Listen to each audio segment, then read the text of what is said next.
Hi ನಮಸ್ತೆ, ಆಹಾರ ಬುತ್ತಿಗೆ ಸ್ವಾಗತ. ಇವತ್ತು ನಾನು ಅಕ್ಷಯ ತೃತೀಯ ಇರೋದಕ್ಕೆ ನಾನು ಶಾವಿಗೆ ಊರಿಂದ ನಾವು ಈ ಥರದ್ದು ಗೋಧಿ ಕೊಟ್ಟರೆ ಸಾಕು, ಈ ಥರ ಉದ್ದುದಕ್ಕೆ ಶಾವಿಗೆ ಮಾಡಿಕೊಡ್ತಾರೆ.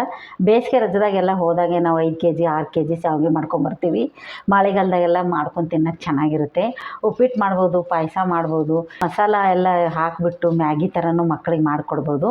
ಅಷ್ಟು ಚೆನ್ನಾಗಿರ್ತೈತಿ. ಇಡ್ಲಿ ಮಾಡ್ಬೋದು. ಅಷ್ಟು ಇದರಲ್ಲಿ 4-5 ಥರ ವೆರೈಟಿ ಮಾಡ್ಬೋದು. ಇವಾಗ ನಾನು ಪಾಯಸ ಮಾಡಿ ತೋರಿಸ್ತೀನಿ, ಬನ್ನಿ ನೋಡಿ. ಇವಾಗ ಒಂದೇ ಒಂದು ಸ್ಪೂನ್ ಆಗೋಷ್ಟು ನಾನು ತುಪ್ಪ ಹಾಕ್ಕೊತಾ ಇದ್ದೀನಿ. ತುಪ್ಪ ಹಾಕ್ಕೊಂಬಿಟ್ಟು ನಾವು ಇದರಲ್ಲಿ ಇವಾಗ ದ್ರಾಕ್ಷಿ ಗೋಡಂಬಿ ನಾವು ಕರ್ಕೊಳ್ಳೋಣ. ಸ್ವಲ್ಪ ಎಣ್ಣೆಯಲ್ಲಿ ದ್ರಾಕ್ಷಿ ಗೋಡಂಬಿ ಕರೆದ್ಬಿಟ್ಟು ಶಾವಿಗೆ ಫ್ರೈ ಮಾಡ್ಕೊಳ್ಳೋಣ.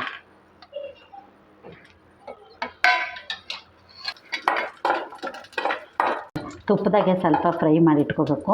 ಫ್ರೈ ಮಾಡಿ ಇಟ್ಕೊಂಡ್ಬಿಟ್ಟು ನಾವು ಪಾಯಸ ಮಾಡಿದ್ರೆ ಮಾತ್ರ ಸೂಪರಾಗಿರುತ್ತೆ. ಹಬ್ಬ ಇರೋದಕ್ಕೆ ನಾವು ಬೆಳಗ್ಗೆನೇ ಮಾಡಬೇಕಾಗುತ್ತೆ ನೋಡಿ. ಇವಾಗ ನಾನು ಇದರಲ್ಲೇ ಒಂದು ಸ್ಪೂನ್ ಆಗೋಷ್ಟು ಗಸಗಸೆ ಹಾಕಿಬಿಟ್ಟು ನಾನು ಬೇಗನೆ ಇದನ್ನು ತೆಗಿತೀನಿ. ಈ ಥರ ಕರಿದು ತೆಗೆದುಬಿಟ್ರೆ ನಾವು ಇವಾಗ ಇದರಲ್ಲೇ ನಾವು ಶಾವಿಗೆ ಹುರ್ಕೊಳ್ಳೋಣ ನೋಡಿ. ಇವಾಗ ಶಾವಿಗೆ ಎಲ್ಲ ನಾನು ಸಣ್ಣಕ್ಕೆ ಮುರ್ಕೊಂಡಿದ್ದೀನಿ. ಮುರಿದ್ಬಿಟ್ಟು ಸ್ವಲ್ಪ ಎಣ್ಣೆಯಲ್ಲಿ ನಾವು ತುಪ್ಪದಲ್ಲೇ ನಾವು ಹುರ್ಕೊಳ್ಳೋಣ. ಹುರಿದ್ಬಿಟ್ಟು ಪಾಯಸ ಮಾಡೋದ್ರಿಂದ ತುಂಬ ಚೆನ್ನಾಗಿರುತ್ತೆ. ಹುರಿದು ಹಾಲು ಹಾಕ್ಬಿಟ್ಟು ಮಕ್ಕಳಿಗೆಲ್ಲ ಮಾಡಿಕೊಟ್ರೆ ಸೂಪರಾಗಿರುತ್ತೆ. ಇದು ತುಂಬ ಚೆನ್ನಾಗೂ ಟೇಸ್ಟ್ ಇರುತ್ತೆ. ಅಂಗಡಿಯಿಂದ ತಂದು ಮಾಡೋದಕ್ಕಿಂತ ಊರ ಕಡೆ ಹೋದಾಗೆಲ್ಲ ನೀವು 5 kg 4 kg ಈ ಥರ ಶಾವಿಗೆ ತಂದುಬಿಟ್ಟು ಪಾಯಸ ಉಪ್ಪಿಟ್ಟು ಈ ಥರ ಎಲ್ಲ ಮಾಡಿಕೊಂಡು ತಿನ್ಬೋದು ನೋಡಿ. ಹಿಂಗೆ ತುಪ್ಪದಲ್ಲಿ ನಾವು ಸ್ವಲ್ಪ ಹಿಂಗೆ ಹುರಿಯೋಣ. ಕಂದು ಬಣ್ಣ ಬರೋವರೆಗೂ ನಾವು ಹುರ್ಕೋಬೇಕು.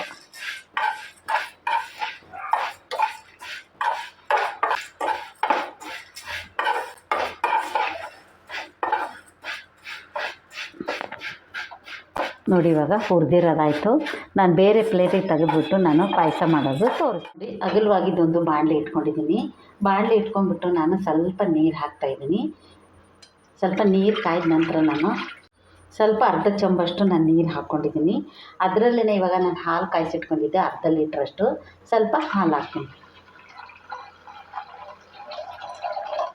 ನೋಡಿ. ಅರ್ಧ ಲೀಟ್ರಷ್ಟು ಹಾಲು ಹಾಕ್ಕೊಂಡಿದ್ದೀನಿ. ಅದು ಚೆನ್ನಾಗಿ ಇವಾಗ ಕುದೀಲಿ. ಇವಾಗ ಹಾಲು ಕುದೀತೈತಿ. ನಾನು ಹುರಿದಿಟ್ಕೊರೋ ಶಾವಿಗೆ ನಾನು ಇವಾಗ ಹಾಕ್ತಾಯಿದ್ದೀನಿ ನೋಡಿ. ಎಷ್ಟು ಚೆನ್ನಾಗಿ ಹುರ್ಕೋಬೇಕು. ಅಷ್ಟು ಕಪ್ಪಾಗಂಗೆ ಹುರಿಯೋಕ್ಕೆ ಹೋಗ್ಬಾರ್ದು. ಮೀಡಿಯಮಾಗಿ ಹುರ್ಕೊಂಬಿಟ್ಟು ನಾವು ಶಾವಿಗೆನ ಇದರಲ್ಲಿ ಹಾಲಲ್ಲಿ ಹಾಕೋಣ. ಹಾಕಿಬಿಟ್ಟು 1 ನಿಮಿಷ ಇದನ್ನು ನಾವು ಈ ಥರ ಬೇಯಕ್ಕೆ ಬಿಡೋಣ. ಆಮೇಲೆ ನಂತರ ನಾವು ಸಕ್ಕರೆ, ದ್ರಾಕ್ಷಿ, ಗೋಡಂಬಿ, ಏಲಕ್ಕಿ, ಗಸಗಸೆ ಎಲ್ಲ ಹಾಕಬೇಕು. ಅಂದರೆ ತುಂಬ ಚೆನ್ನಾಗಿರುತ್ತೆ. ಟೇಸ್ಟ್ ಮಾತ್ರ ಸಖತ್ತಾಗಿರುತ್ತೆ. ಹಾಲಿನ ಪೌಡ್ರ್ ಏನಾದ್ರು ತಿನ್ನಂಗಿದ್ರೆ ನೀವು ಹಾಲಿನ ಪೌಡ್ರನ್ನು ಹಾಕ್ಕೋಬೋದು. ನಾನು ಹಾಲು ಇತ್ತಲ್ಲ ಸಾಕು ಅಂಥೇಳಿ ನಾನು ಹಾಲು ಹಾಕ್ಬಿಟ್ಟು ಪಾಯಸ ಮಾಡ್ತಾಯಿದ್ದೀನಿ ನೋಡಿ. ಎಷ್ಟು ಚೆನ್ನಾಗಿರುತ್ತೆ ಅಂತ, ಸೂಪರಾಗಿರುತ್ತೆ. ತುಂಬ ಟೇಸ್ಟ್ ಚೆನ್ನಾಗಿರುತ್ತೆ. ಅಂಗಡಿ ಶಾವಿಗೆಕ್ಕಿಂತ ನಾವು ಊರ ಕಡೆಯಿಂದ ಶಾವಿಗೆ ತರ್ತೀವಲ್ಲ, ಕೈಯಲ್ಲಿ ಹೊಸ್ತಿರ್ತಾರೆ, ಅಷ್ಟು ಚೆನ್ನಾಗಿರುತ್ತೆ. ಮಿಷನಲ್ಲಿ ಮಾಡ್ತಾರೆ, ಕೈಯಲ್ಲೂ ಮಾಡ್ತಾರೆ. ನಮ್ಗೆ ಯಾವ್ದು ಬೇಕೋ ಆ ಥರ ಶಾವಿಗೆ ನಾವು ತಂದುಬಿಟ್ಟು ವರ್ಷಾನುಗಟ್ಟಲೆ ನಾವು ಸ್ಟೋರ್ ಮಾಡಿ ಇಟ್ಕೊತೀವಿ. ಚಳಿಗಾಲ ಬಂದಾಗಂತೂ ತುಂಬ ಯೂಸ್ ಆಗುತ್ತೆ. ಹಪ್ಪಳ, ಶಾವಿಗೆ ಎಲ್ಲ ಚಳಿಗಾಲದಲ್ಲಿ ಪಾಯಸ, ಶಾವಿಗೆ, ಉಪ್ಪಿಟ್ಟು, ಇಡ್ಲಿ ಎಲ್ಲ ಮಾಡಿಕೊಟ್ರೆ ಮಸ್ತಾಗಿರುತ್ತೆ ನೋಡಿ. ಅದಕ್ಕೆ ನಾನು ಇವಾಗ ಅರ್ಧ ಬಟ್ಲಷ್ಟು ಸಕ್ಕರೆ ತೊಗೊಂಡಿದ್ದೀನಿ. ಇವಾಗ ನಾನು ಸಕ್ಕರೆ ಹಾಕ್ತಾಯಿದ್ದೀನಿ. ಸಿಹಿ ನೋಡಿಕೊಂಡು ನೀವು ಹಾಕ್ಕೋಬೋದು. ಸಿಹಿ ಕಡಿಮೆ ಆದರೆ ಏನು ಅಷ್ಟು ಚೆನ್ನಾಗಿ ಟೇಸ್ಟ್ ಇರೋಲ್ಲ.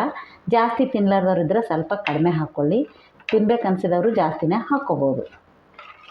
ಈಗ ನೋಡಿ ಸಕ್ಕರೆ ಎಲ್ಲ ಇದು ಕರಗಲಿ ಸರ್. ಇದನ್ನು ಜಾಸ್ತಿ ಹೊತ್ತು ಬಿಡಬೇಕಂತ ಏನೂ ಇಲ್ಲ. ಯಾಕಂದ್ರೆ ಸಣ್ಣ ಇರೋದ್ರಿಂದ ಈ ಶಾವಿಗೆ ಬೇಗನೆ ಬೆಂದು ಹೋಗುತ್ತೆ. ಇವಾಗ ಅದು ಕುದಿ ಬರ್ತಾಯಿತ್ತು. ಇವಾಗ ನಾನು ದ್ರಾಕ್ಷಿ ಗೋಡಂಬಿ ಎಲ್ಲ ನಾನು ಇದ್ರಾಗೆ ಹಾಕ್ತಾಯಿದ್ದೇನೆ. ನಾವು ಶಾವಿಗೆ ಹುರಿಯೋಕ್ಕೆ, ದ್ರಾಕ್ಷಿ ಗೋಡಂಬಿ ಹುರಿಯೋಕ್ಕೆ ನಾನು ತುಪ್ಪ ಹಾಕಿದ್ದೆ. ಇವಾಗ ಇನ್ನೊಂದು ಅರ್ಧ ಸ್ಪೂನ್ ಆಗೋಷ್ಟು ತುಪ್ಪ ಹಾಕ್ಕೊತಾ ಇದ್ದೀನಿ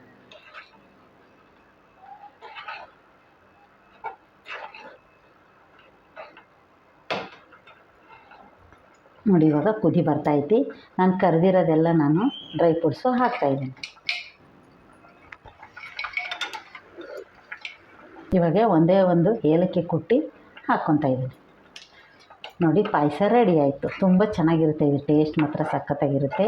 ಈ ಥರದ್ದೊಂದು ಪಾಯಸ ಮಾಡ್ಕೊಂಡು ನೀವು ತಿಂದು ನೋಡ್ಬೋದು. ಟೇಸ್ಟ್ ಹೇಗಿರುತ್ತೆ ಅಂತ ಗೊತ್ತಾಗುತ್ತೆ ನೋಡಿ. ಸ್ವಲ್ಪ ಬೇಯಲಿ